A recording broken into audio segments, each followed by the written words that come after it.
જય માતાજી મિત્રો, કેમ છો? મજામાં છો ને? મજામાં તો હશો જ. અમે તો ખેતી કરીએ છીએ એટલે વરસાદ હોય કે ના હોય ખેતરમાં તો આવવું જ પડે. ભલે તાપ હોય, ઠંડી હોય કે ગમે તે હોય, પણ વરસાદમાં ખેતર તો અમારે આવવું જ પડે. અને પાછા અમે કરીએ છીએ ગુલાબ, એટલે ગુલાબ તો રોજ જ વીણવાના. એટલે અમે ગુલાબ વીણવા આવ્યા છે. જુઓ, ખેતર બાસામાં માયના પપ્પા છે. જુઓ, દેખાય? એ આ બાજુ જો નહીં દેખાતા, પાછળ છે.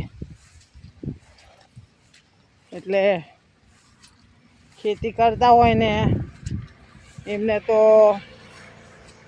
તાપ ના લાગે, ઠંડી ના લાગે, વરસાદ ના લાગે, કશું ના લાગે. અને જો બધું તાપ, ઠંડી, વરસાદ બધું લગાડવા જાય તો માલ ના મળે.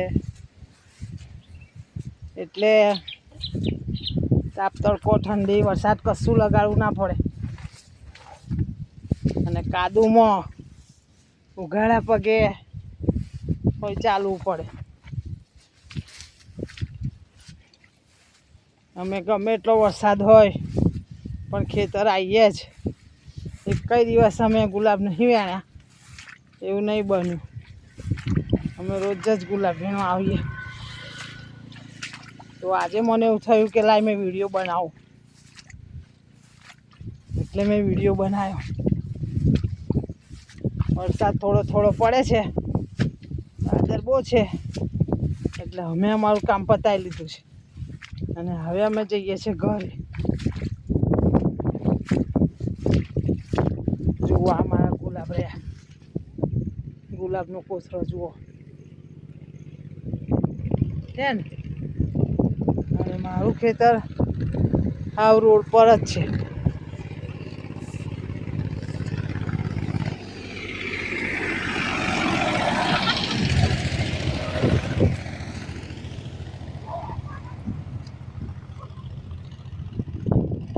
છે ને,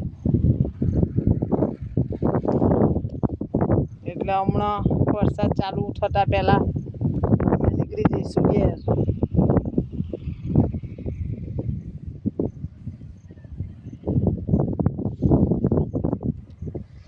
મને મારો વિડીયો કેવો લાગ્યો, મારું ખેતર કેવું લાગ્યું મને જણાવજો કોમેન્ટ કરીને. અને મારા આવા વિડીયો જોવા માટે મારી ચેનલને સબસ્ક્રાઈબ કરજો અને સપોર્ટ કરજો.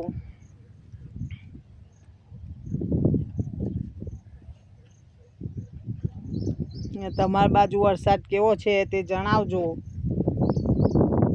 અમારી બાજુ તો 3 દિવસથી બરાબર વરસાદ છે જ, અને આજે પણ વરસાદ છે જ.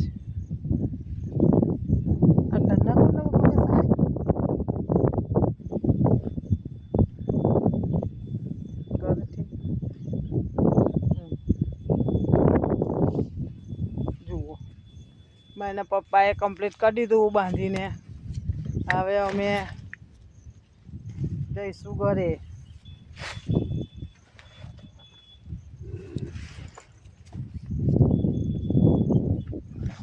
આવજો.